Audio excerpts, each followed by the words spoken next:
JBN, we keep you informed. I am Michelle Jones, and in the news, worry to judge. George Wright deserves a hearing, says Tufton.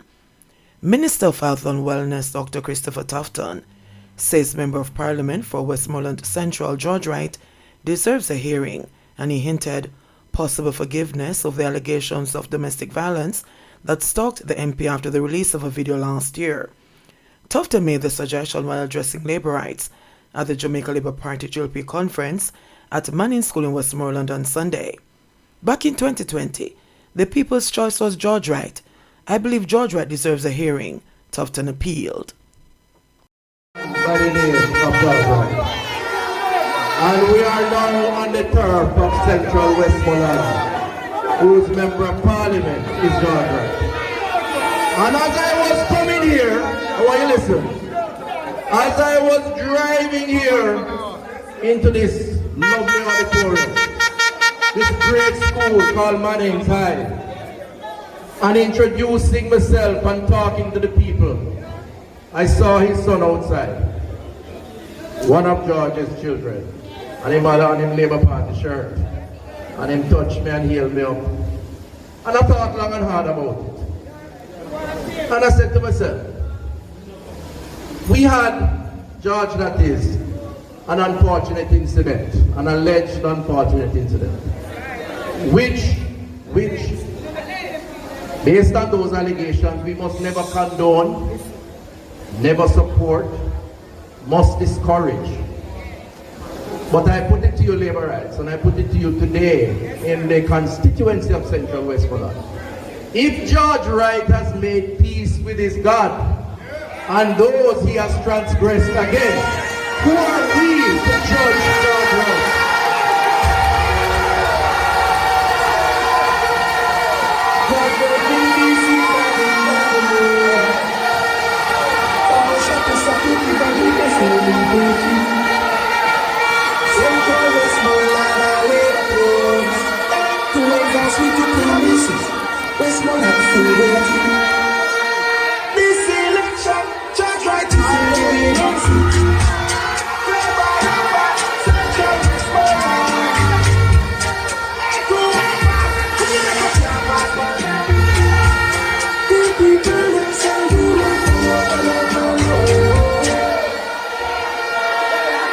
Remember,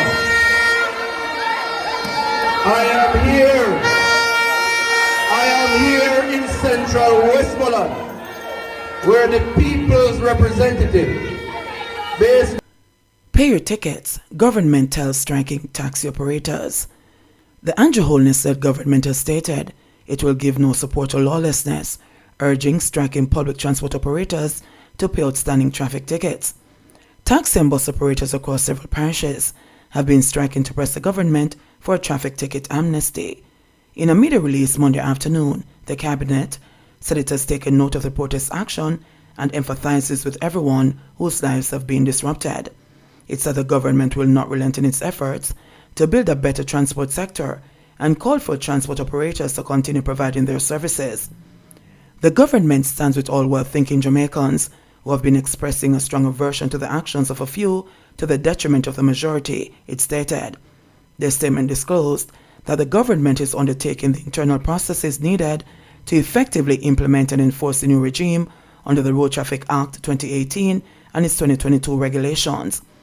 We advise persons who have broken the law and as a result have unpaid tickets to pay their fines as ticketed, it ended.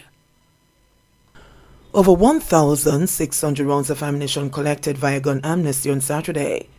A total of 1,604 rounds of ammunition were handed over at the Halfway Tree Police Station in St. Andrew on Saturday. The cartridges were turned in under the firearm amnesty. Head of the St. Andrew Central Police Division, Senior Superintendent Marlon Nesmith, lauded the gesture during an interview earlier today. This amnesty is a grand opportunity for well-thinking citizens to utilize in ridding various areas of illegal firearms and ammunition. These persons can also positively influence others to do the legal and morally correct thing, so I thank them for that, Nesmith said. The senior crime fighter sought to assure the public that the police will act with levels of confidentiality and professionalism during the period of the amnesty. The amnesty, which was brought into effect through the Firearms Act, began on November 4 and ends on November 20. Holders of illegal guns can turn in the weapons and avoid sanctions, including a mandatory 15-year prison sentence that has been included in Jamaica's revised firearm law. Saturday's events came 2 days after a Glock pistol and 2 magazines were handed over to the police in Portland. Also on Wednesday, an assault rifle was handed over to the police in St. Mary. I mean, over Portmore, yeah. Empty everything. Until the police can do nothing. Empty that. Public urged to report intimidation by striking taxi operators. The police are urging taxi operators and passengers who have been intimidated or harassed by thugs during Monday's public transport strike to report it to them. In a post to Twitter, the Jamaica Constabulary Force said several videos and voice notes have been circulating on social media, suggesting persons are being impeded from entering vehicles or forcibly removed from vehicles. It said this is unlawful.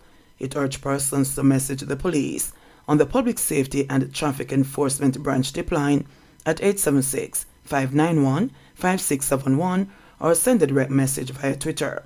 In Clarendon, Mayor of Maypen Winston Marage's vehicle was blocked by angry protesters during the strike.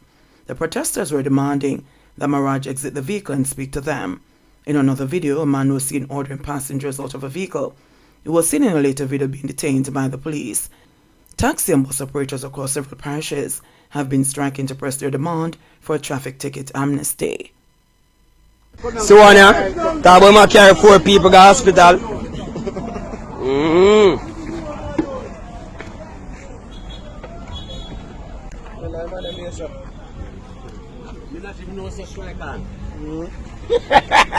Alright. That, you know, say man in plug sitting right there, so can you go on now? He must say, him now work. 4 somebody at the hospital. But them in a different uniform and nobody no look sick. So. Cops probe second Homestead murder in 4 days. Gunmen struck again in Homestead, St. Catherine Sunday morning, killing 34-year-old Barbara Alonzo Bennett at his home. This follows on the heels of Thursday night's gang-related killing of 33-year-old Damian Marlin and the wounding of 3 other people at an illegal party in the community. But while the police did not offer a motive for Sunday's killing, in which gunmen forced their way into Bennett's Pittsburgh Avenue home shortly after 5 a.m. and shot him multiple times in the upper body, his aunt believes that robbery was the basis of the attack. Me a gunshot this morning, but I was on my bed praying at the time, and then somebody come and call me after 9 and say if me not hear so me never did in them house, said the relative, who asked not to be named because of safety concerns. The aunt said when she got to the house, a bag he had with a substantial sum of money was missing. I will not say the amount, but me know for sure that him have the money saved up to repair him house and him take it, so me know the motive is robbery, she claimed. According to the aunt, Bennett was a hard-working barber who rented a shop in Angels, Spanish Town. She insists that he was not involved in crime. I'm a praying aunt, and me always hear about them kind of shooting, but me never dream said them come to my doorstep, she said. After Thursday night's deadly shooting, the security forces said they would maintain a strong presence in Homestead to mitigate against reprisals. Acting Senior Superintendent Dwayne Wellington, who is in charge of the St. Catherine North Police Division, said that Thursday night's shooting, which occurred at a gambling house on Mansfield Avenue in Homestead, was gang-related and could be a reprisal for several murders that have happened in the area. Wellington said no permit was granted for the staging of the nighttime party. We don't sanction any party in that space because of the ongoing gang-related feud, he said. Wellington said he could not comment on the claims that the deceased man was a relative of a known community don, adding that the investigations were ongoing. However, a source was at the party said that Marlin was related to the community don and was the target of the gun attack.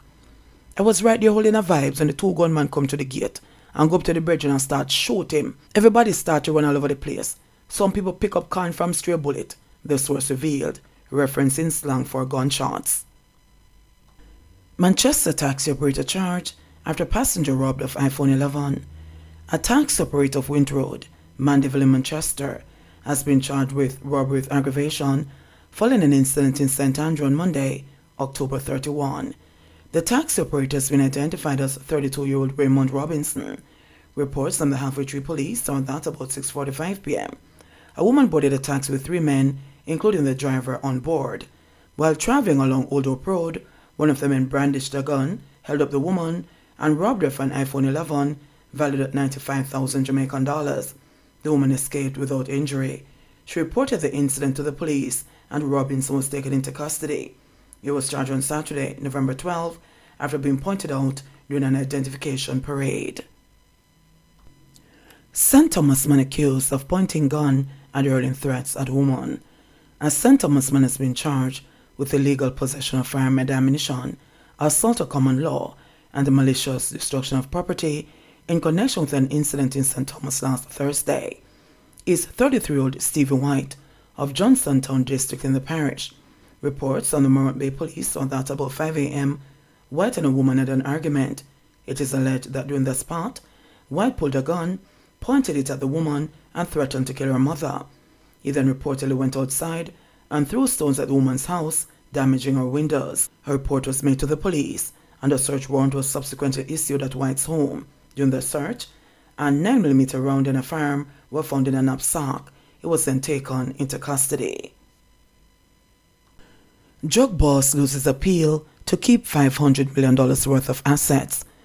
Jamaica's second highest court has turned away a last gasp attempt by a convicted drug boss to hold on to his portfolio of assets worth over $500 million. The Court of Appeal on Friday refused an application by lawyer Sir Andrew Hamilton for a leave to challenge a forfeiture order made by the Supreme Court on July 8 that handed possession of the assets to the government.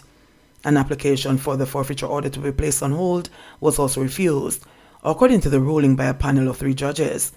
The order stripped Hamilton, his associates and members of his family, including his elderly mother, of 14 multi-million-dollar homes, 4 motor vehicles, 4 bulldozers, a fishing vessel purchased for $19 million, and a bank account containing $19 million. Some of the assets have already been transferred to the state. It is the largest forfeiture order obtained by the Financial Investigations Division, FID, the agency that enforces Jamaica's Proceeds of Crime Act (POCA), the legislation crafted to deprive criminals of their ill-gotten gains. The homes include a penthouse suite and 2 apartments in the gated Norbrook Ritz complex, located in the upper-class neighborhood of Norbrook, St. Andrew, 6 apartments in the gated Monte Carlo Isles complex, also in St. Andrew, and a mansion in Ironshore, St. James. A review of the court records showed that 5 of the Monte Carlo Isles apartments and the lots at 2 of the Norbrook units were acquired over a 7-day period, ending on June 25, 2008, for a total of 61 million Jamaican dollars and 300,000 US dollars. The others were acquired 2 days apart in March that year. According to a court transcript of the appeal hearing, Ian Wilkinson, the attorney that represented Hamilton, argued that the judge who granted the forfeiture order failed to properly consider the fact that some of the properties were not recoverable because they were acquired before March 30, 2007, and therefore would not be affected by the POCA. The POCA, which governs forfeiture orders, took effect on March 30, 2007. The attorney submitted too that other persons who were not parties to the court action are affected, but have not been given an opportunity to be heard. Both arguments were, however, dismissed by the panel of 3 appeal court judges who noted that no such parties before the court and invoked Section 55, subsection 3 of the POCA. For the purpose of deciding whether or not property was recoverable at any time, including any time before the appointed day, it shall be deemed that this part 4, dealing with the civil recovery of property, was enforced at that and any other relevant time, the subsection reads. None of the other proposed grounds of appeal raises any real prospect of success. Accordingly, the application for a leave to appeal must be refused. Hamilton, a former Jamaican cop and postal worker who is believed to have amassed a $1 billion asset portfolio comprising more than 24 luxury homes and cars, pleaded guilty in 2012 to money laundering and conspiracy to deal in ganja in California in the United States. He was sentenced in February 2014 to 4 years in prison, records show. Following the conviction, the U.S. Drug Enforcement Agency requested that Jamaican authorities conduct a civil investigation into Hamilton's assets here, and that's when the FID discovered the drug dealer's staggering wealth. Hamilton and members of his family were arrested by the Jamaican police in December 2016 on money laundering charges, along with attorney Don Swatreswaite, who is accused of fronting the real estate purchases. Man killed in Portland crash. A 32-year-old man has died from injuries sustained in a motor vehicle crash on the Woodstock Main Road in Buff Bay, Portland on Sunday. It is Kamar Ferguson of Enfield District, St. Mary. The Buff Bay police say about 5 a.m., Ferguson was driving his Toyota Probox motor car along the roadway when he allegedly lost control of the vehicle and crashed into a guardrail.